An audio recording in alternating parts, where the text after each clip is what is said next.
आता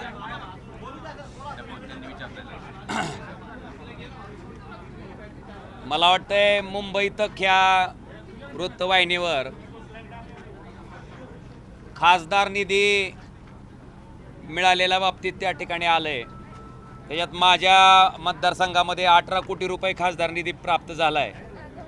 त्याच्यात मी 130 कामं प्रस्तावित केलेत, त्याच्यापैकी 21 कामं पूर्ण झालीत आणि त्याचा निधी वितरित झालाय। बाकीची कामं प्रगतीपथावर आहेत। तर मला खासदार निधीच्या बाबतीत लोकांच्या मनात जो संभ्रम होतोय त्याच्या बाबतीत मला सांगायचं आहे की मी 2019 ते 24 खासदार होतो। 2019 ते 24 मध्ये त्या ठिकाणी खासदार निधीला खर्च करायची मर्यादा किंवा मुदत ही 5 वर्षाची असते। मग तुम्ही कुठल्याही निधीचं मूल्यमापन करत असताना त्या निधीला मुदत किती वर्षाची आहे ते बघून मुदत संपल्याच्या नंतर त्या खासदाराचा खासदार निधी जर शिल्लक राहिला तर निश्चितपणे त्या खासदाराचं अपयश आहे। मुद्दा क्रमांक 2, 5 वर्षात ओमराजेला 19 ते 24 जो खासदार निधी मिळाला त्या खासदार निधीमधला 1 पैसाही माझा अखर्चित राहिलेला नाही। तुम्ही ही माहिती MP लॅडवरनं काढू शकता। आता मुद्दा 3, माझ्या लोकसभा कार्यक्षेत्रामध्ये येणाऱ्या बूथची संख्या ही साधारणतः 2475 पर्यंत आहे। 2475। मला 5 वर्षात खासदार निधी एका वर्षाला 5 कोटी रुपये मिळतो। 5 वर्षाचा किती झाला? 25 कोटी। 25 कोटी खासदार निधीला जर 2475 बूथनं भागलं तर एका बूथला 1 लाख वर काहीतरी 2000-3000 रुपये मिळतील। 1 लाख रुपयात काम होणारं सांगा मला, तुम्ही समजून सांगा की 1 लाख रुपयात अमुक काम होतंय कुठल्याही गावात, तेही 5 वर्षातलं बरं का, हा निधी मी मिळणारा 5 वर्षातला सांगतोय। कुठल्याही गावात 1 लाख रुपयात एका बूथवर काम होऊ शकत नाही, ही वस्तुस्थिती आहे। किमान 7 लाख रुपये ते 10 लाख रुपये, मग सभा मंडपाचं काम असेल, गावातलं सार्वजनिक सभागृह असेल, गावातल्या एखाद्या शाळेचं काम असेल, शाळेच्या कंपाऊंड वॉलचं काम असेल, त्याचबरोबर रस्त्याचं काम असेल, ह्या कुठल्याही कामाला कमीत कमी 7 लाख आणि जास्तीत जास्त 10 लाख रुपये निधी देणं क्रमप्राप्त आहे, तरच ते काम पूर्ण होतंय। जर एका गावात 7 लाख ते 10 लाख रुपये खासदार निधी गेला तर साधारणतः जवळपास 5 ते 6 बूथ, कारण 7 बूथचे पैसे एका बूथला जाणार आहेत, म्हणजे 5 ते 6 बूथ काय होणार आहेत? निधीचे राहणार आहेत। आता जी बूथ राहिलेत त्या बूथला काय वाटणार की बाबा आम्ही तर सगळ्यांनीच तुम्हाला मतदान केलं होतं, पण तुम्ही निधी देताना किती बूथला दिला? एका बूथला। तर हा जो निधी आहे तो 5 वर्षातला आहे आणि मूल्यमापन तुम्ही माझं 24 ते 29च्या टर्मचं करत असताना 2029 मार्च संपल्याच्या नंतर तुम्ही ह्याचं मूल्यमापन करावं। जर माझा खासदार निधी शिल्लक राहिला तर तुम्ही त्याच्या बाबतीत बोलावं, पण 6 ते 7 बूथ शिल्लक राहिल्याच्या नंतर त्या बूथच्या त्या गावात राहणाऱ्या लोकांना खासदारानं काय उत्तर द्यायचं, हा माझा प्रश्न आहे। त्याच्यामुळं जो त्या ठिकाणी निधी दाखवला जातोय की बाबा 18 कोटी मिळालेत, आता खरं तर 3 वर्षाचे 15 कोटी मिळायला पाहिजे होते, पण 3 कोटी जास्त कुठले मिळाले मला? तर माझ्या 19च्या पूर्वीच्या खासदारांनी त्यांचा खासदार निधी खर्च न केल्यामुळं ते 3 कोटी रुपये मला आता वाढवून आलेत, म्हणून ते किती दिसतेत? 18 कोटी। मला वाटतंय ही सर्वसामान्य लोकांनी सुद्धा समजून घेणं गरजेचं आहे।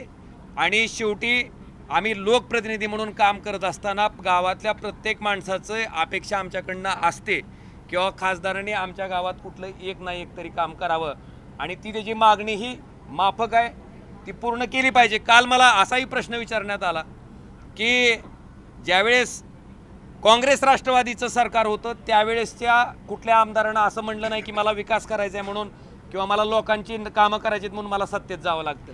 मी 2009ला पण आमदार होतो।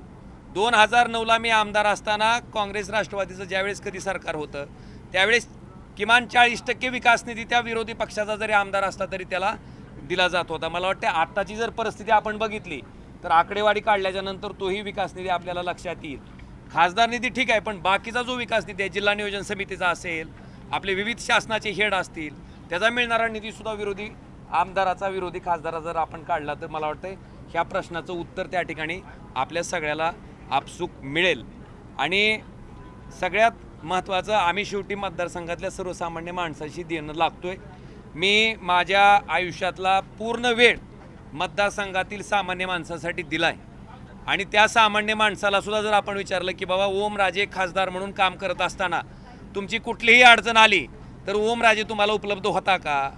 तुमच्या अडचणीच्या काळात ओमराजे उपलब्ध होता का? तुमच्या समस्येच्या काळात ओमराजे उपलब्ध होता का? मला वाटतं ह्या प्रश्नाचं सुद्धा उकल तुम्ही करणं गरजेचं आहे.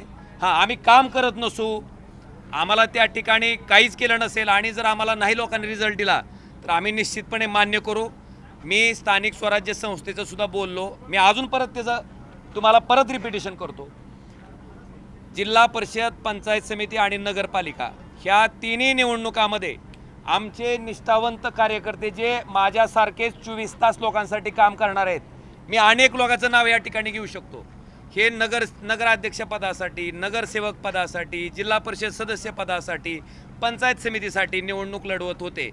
असं असताना सुद्धा पूर्ण धाराशिव लोकसभा मतदारसंघामध्ये त्या ठिकाणी आमच्या सदस्यांना अतिशय दारुण पराभव स्वीकारावा लागला. मग आमची लोक त्यावेळेस निवडणूक लढवत होते, ही निष्ठावंतच होती, मशाल ह्या चिन्हावरच निवडणूक लढवत होते. मग आमच्या लोकांना 3 नंबर 2 नंबर, धाराशिवचं उदाहरण सोमनाथ गुरव नाव, तुम्ही वाटल्यास धाराशिवला जावा. सोमनाथ गुरव नावाचा जो नगराध्यक्षपदासाठी उमेदवार होता तो 2 टर्मचा नगरसेवक आहे.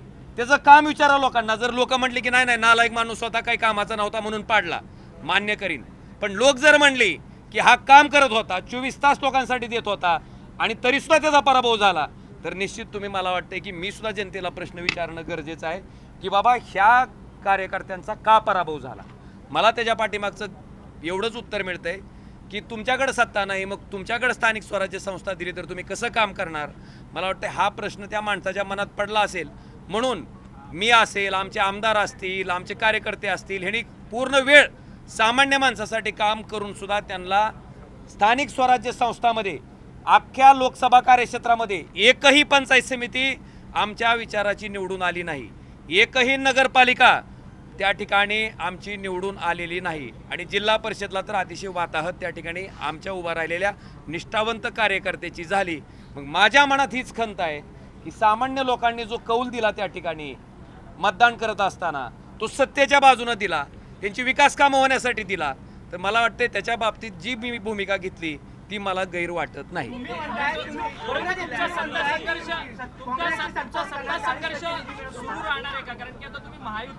माझा आयुष्यातलं राजकारणात येण्याचं कारण मी कधीही लपवून ठेवलेलं नाही, मी कधीही झाकून ठेवलेलं नाही.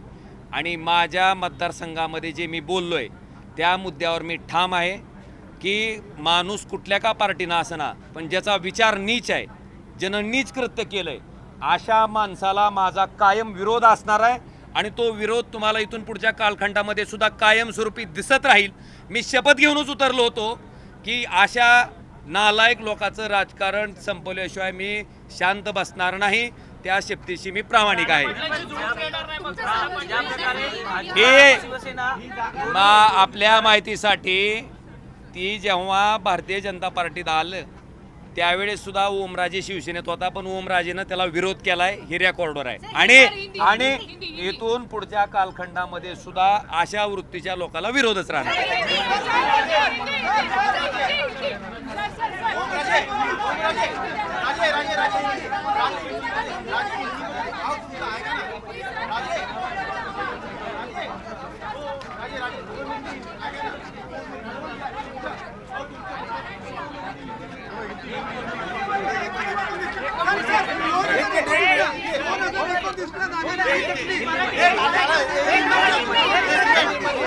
मी जाऊ का?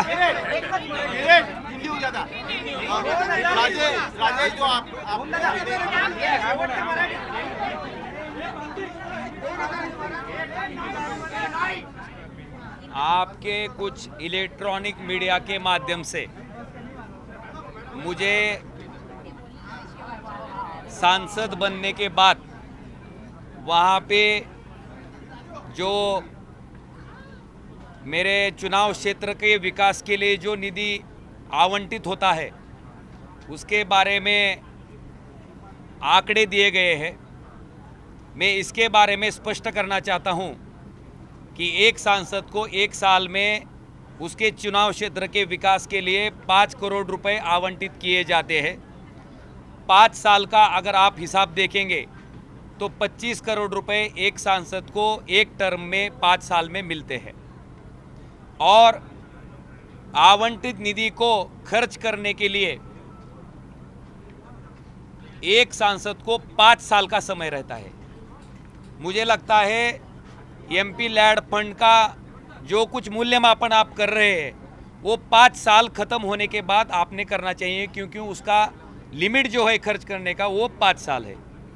आप अगर उदाहरण के तौर पर देखेंगे तो 2019 से 2024 तक मैं सांसद था।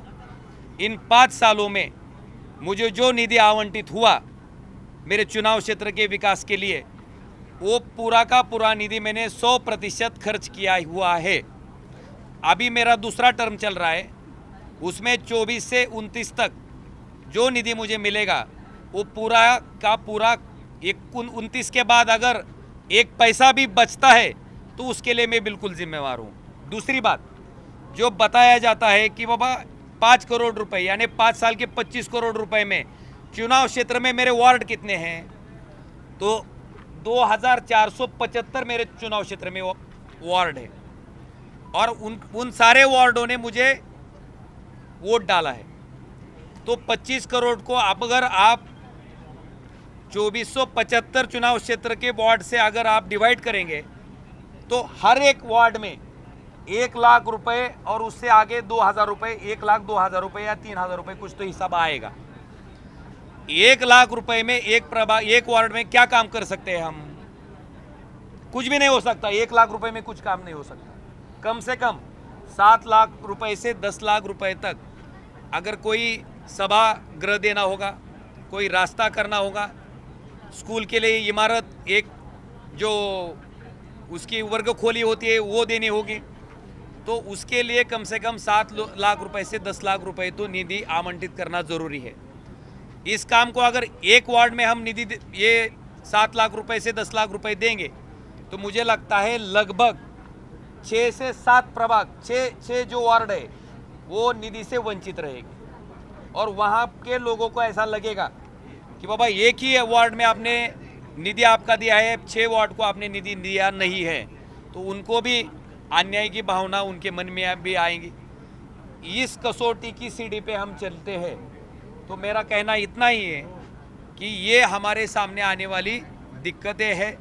मुझे लगता है कि उसका स्पेकुलेशन दूसरा करना और उसमें बताना कि बाबा इतना निधि 18 करोड़ रुपए मिले हैं, तो सांसद क्यों चिल्ला रहे हैं कि उनको जो काम करने हैं उसके लिए निधि नहीं मिलता। उस निधि का हिसाब मैंने आपके सामने रखना ज़रूरी समझा, इसके लिए ये हिसाब मैंने आपके सामने रखा है। और मेरा मूल्यमापन आप 19 से 24 का जो मेरा निधि मिला है मुझे एमपी लैड का, अगर उसमें से 1 पैसा भी बचा होगा तो उसके लिए मैं जिम्मेवार हूँ।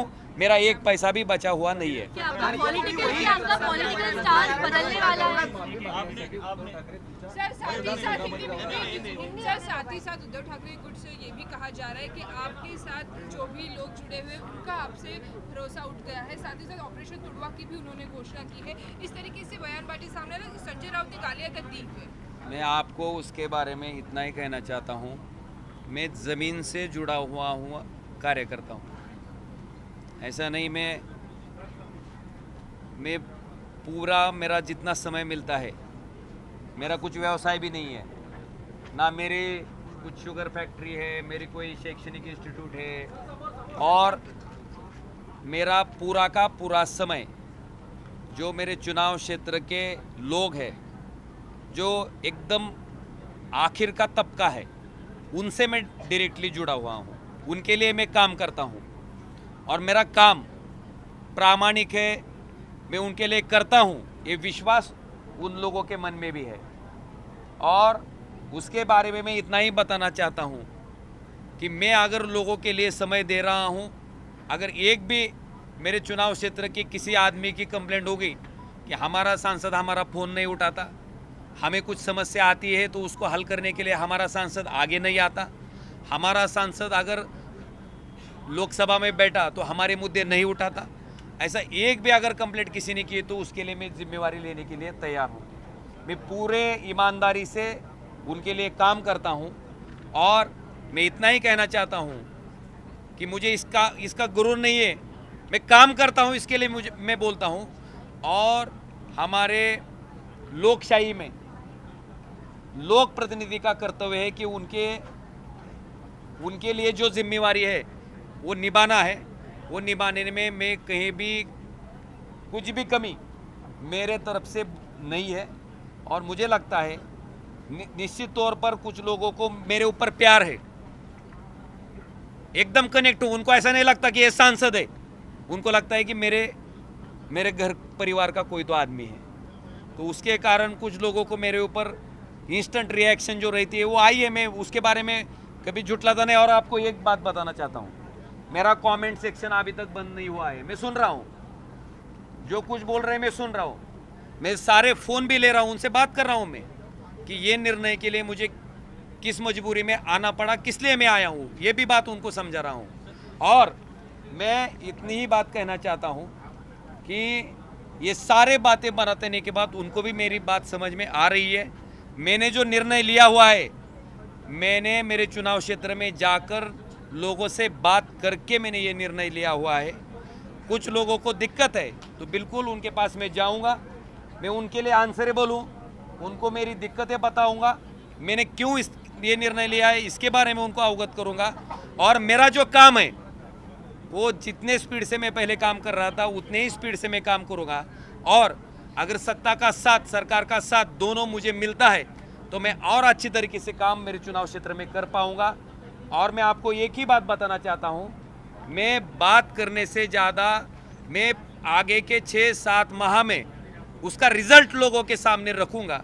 मुझे लगता है वो रिजल्ट देखने के बाद लोग भी मेरे निर्णय के पक्ष में आ जाएंगे। अगर आपने सजा दिलाने की बात की थी और इस मुद्दे को काफी उठाया था, क्या लगता है सत्ता निश्चित तौर पर मेरा राजनीति में आने का मकसद सिर्फ वही है।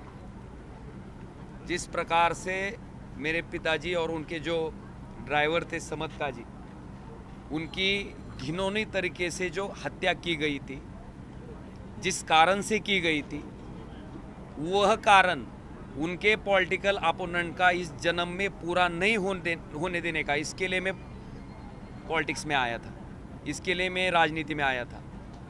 और उसके बाद मैंने कोर्ट की लंबी लड़ाई मेरे परिवार ने और मैंने लड़ी है, उसके लिए लगभग 20 साल गए हैं। जिसने ये हत्या करवाई थी वो होम मिनिस्टर रहने के कारण स्टेट की पुलिस इसमें अच्छे तरीके से इन्वेस्टिगेशन नहीं कर रही थी। इसके बारे में हमने माननीय उच्च न्यायालय मुंबई को अवगत किया, उनके सामने याचिका दी कि बाबा ये जो तपास है वो महाराष्ट्र पुलिस से निकालकर आप सीबीआई को वर्ग कीजिए। इसके बाद माननीय उच्च न्यायालय के आदेश के ऊपर मुझे लगता है महाराष्ट्र की पुलिस तपास में कुताही बरत रही है। ये सामने आने के बाद ही माननीय उच्च न्यायालय ने ये जो इन्वेस्टिगेशन है वो सीबीआई के पास भेज दिया गया। इसमें 3 साल गए और 20 साल 16 दिन की लड़ाई के बाद जो निर्णय माननीय कोर्ट ने दिया उसमें मुझे एक बात का सिर्फ बहुत कि मैं मेरे परिवार को, मेरे बारे में अगर मेरा न्याय नहीं हो सकता, कोर्ट बता रहा है, कोर्ट कहता है कि इनमें पॉलिटिकल इनिमिटी थी, कोर्ट बता रहा है कि मारने का उद्देश्य भी था, लेकिन महाराष्ट्र के पुलिस ने जो इन्वेस्टिगेशन किया है उसके बुनियाद के आधार पर अगर उनको छोड़ा जा रहा है, अगर सारे लोग निर्दोष है तो फिर ये हत्या की किसने? ये सवाल मेरा न्यायपालिका के सामने है। और मैं इसके बारे में माननीय मुख्यमंत्री देवेंद्र जी फडणवीस साहब, माननीय उप मुख्यमंत्री एकनाथ जी शिंदे साहब और हमारे देश के गृह मंत्री अमित शाह जी को, उन्होंने मुझे ये आश्वर किया है कि इसके बारे में सीबीआई हाई कोर्ट में जाएंगी और इस फैसले के खिलाफ अपील करेंगे। मैं हाई कोर्ट में जाने के बाद इस फैसले का मुझे न्याय मिलने का इंतज़ार कर रहा हूँ और मुझे लगता है पवन राजेश साहब का लड़का होने के नाते मेरे परिवार को न्याय देना मेरा पहला मकसद है। मैं उसकी राह देख रहा हूँ, न्याय की गुहार में हूँ और अपेक्षा यही है कि मेरे साथ माननीय उच्च न्यायालय तो न्याय करे। तो सत्ता में आने के बाद ऑर्डर किया जाएगी, ठीक है। इस पूरे मामले में जिस तरीके से कोर्ट का जजमेंट सामने आया है, सारे मुलजिम जो थे उनको रिहा कर दिया गया है, आपकी इस बारे में पक्षश्रेष्ठी से बात हुई या फिर मैं आपको ही बात पूछना चाहता हूँ कि अगर सारे निर्दोष है तो फिर ये हत्या की किसने, मेरा सवाल है। और 20 साल में जो आरोपी 14 साल 15 साल जेल में थे, कुछ 2 साल, कुछ 4 साल, कुछ 6 महीने, अगर इसमें कुछ था ही नहीं तो इतने साल ये आरोपी जेल में क्यों थे? राजे, आप लोग अभी सर हाईकोर्ट में भी आरोप किया जा रहा है, संजय राउत जी बोले कि सभी सांसद गद्दार है, सभी ने 50-50 करोड़ रुपए लिए हैं, आप शांत बैठो। मैं आप मेरे चुनाव क्षेत्र में अगर जाकर किसी से पूछेंगे, किसी से भी पूछेंगे, तुम्ही माझ्या मतदारसंघात जाऊन कुणाला जरी विचारलं 2022ला ज्यावेळेस शिवसेना फुटली, मग आम्ही जर पैशाच्या हव्यासी असतो, आम्ही जर सत्तेच्या हव्यासी असतो तर 22लाच फुटलो असतो ना। 4 वर्ष वाट बघितली असती का?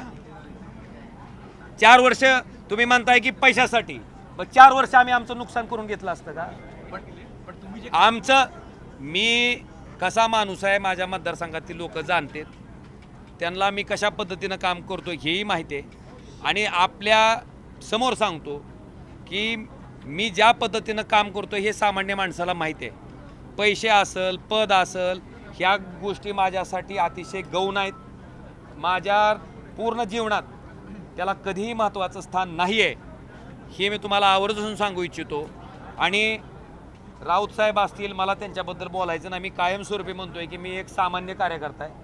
राऊत साहेब फार मोठे व्यक्तिमत्व आहे, मी त्यांच्याबद्दल, त्यांच्या वक्तव्याबद्दल माझ्यासारख्या सामान्य माणसांना बोलणं मला योग्य वाटत नाही।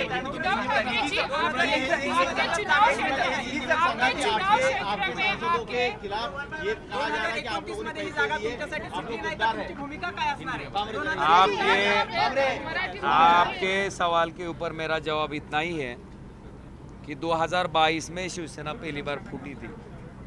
अगर हमारा मकसद, मेरा मकसद पैसा रहता, पद रहता, तो मैं 2022 को ही चला जाता ना।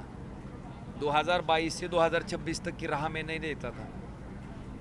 दूसरी बात, मेरे चुनाव क्षेत्र का जो मतदाता है, इसके बारे में मेरा आचरण रहा है, मेरा जो काम रहा है, इसके बारे में भली भांति उसको पता है मैं किस प्रकार काम करता हूँ और मैं सामान्य आदमी के लिए काम कर रहा हूँ।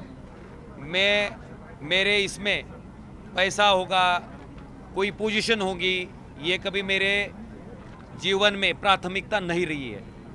मेरी प्राथमिकता जो मेरे चुनाव क्षेत्र के लोग हैं, उनको कोई दिक्कत आती है तो उसके लिए मेरी प्राथमिकता रही है और इसके बारे में मेरे चुनाव क्षेत्र के लोग अवगत है। तो मैं इतना ही कहना चाहता हूँ कि मेरा आचरण पता है, तो मुझे इसके लिए स्पष्टीकरण देने की भी आवश्यकता नहीं लगती। चुनाव क्षेत्र में आके सभा लेने वाले, साथ ही साथ संजय दीना पटेल के यहाँ पे भी उन्होंने सभा ली थी। 6 सांसदों का जो चुनाव क्षेत्र है वहाँ पे जाके उद्धव ठाकरे कुछ सभा लेने वाले हैं। निधीचं कारण तुम्ही सांगताय, त्या कारणामध्ये जर एमपी लॅडचा तुम्ही उल्लेख केला, सत्ताधारी आणि विरोधक या जर निधीची तुलना केली तर साधारणपणे 13 कोटी ते 18 कोटीचा निधी आहे। तुम्ही जे कारण सांगितले की निधीच मिळत नव्हता, तर एमपी लॅडमध्ये तसं दिसत नाहीये। 6 खासदारांचा निधी साधारणपणे 13 कोटी ते 19 कोटीच्या दरम्यान आहे। त्याबद्दल तुम्ही काय सांगता? अहो साहेब, तुम्ही कुठल्या निधीचं आकलन करताय, काय प्रश्न विचारताय मला? अरे थांबा जरा, एमपी लॅडच आहे का? जिल्हा नियोजन समितीचा निधी आहे, शासनाचे एवढे मोठे हेड आहेत त्याचा निधी आहे। फक्त एमपी लॅडच्या निधीवर काय काम होतंय तुम्हाला आत्ताच सांगितलं ना मी। एक वॉर्डात 1 लाख रुपये मिळतात, एका प्रभागात, एका वॉर्डात 1 लाख रुपयात कुठलं काम होतंय सांगा ना। आणि जे सत्ताधारी तुम्ही म्हणताय ना, सत्ताधारी पक्षाचे आमदार, सत्ताधारी पक्षाचे खासदार, सत्ताधारी पक्षाचे लोकप्रतिनिधी, ह्यांना मिळालेलं निधी सरकारकडनं, राज्य सरकारकडनं, केंद्र सरकारकडनं, जिल्हा नियोजन समितीमधनं, ही सगळी हेडची आकडेवारी काढा। आणि ह्या हेडची आकडेवारी काढून मग तुम्ही आम्हाला विचारा की बाबा तुम्हाला त्यांच्याबरोबर मिळतोय म्हणून.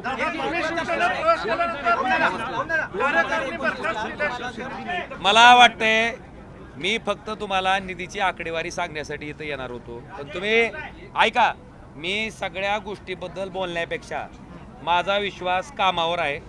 मी कामातनं ह्याचं उत्तर तुम्हाला येणाऱ्या भविष्यकाळात देईन आणि आणि तुमचे प्रश्न बी संपणार नाहीत. तुम्ही कसं असतंय, ज्याची वृत्ती घाण असती, ज्याचं कार्य नीच असतंय, अशा माणसाची मैत्री होऊ शकत नाही. असे अरे नाही 2019चं काढ ना. 19 मीच तुम्हाला विचारतो 19ला मी काय केलं होतं? अरे बाबा मीच विचारतोय की 2019ला भारतीय जनता पार्टी आणि शिवसेना एकत्र होते, तरी ओमराजेनं काय केलं होतं? काय केलं होतं ना तुम्ही सांगा मला. विरोध ओमराजेनं विरोधच केला होता आणि ओमराजे ह्या प्रवृत्तीला विरोधच करत राहणार.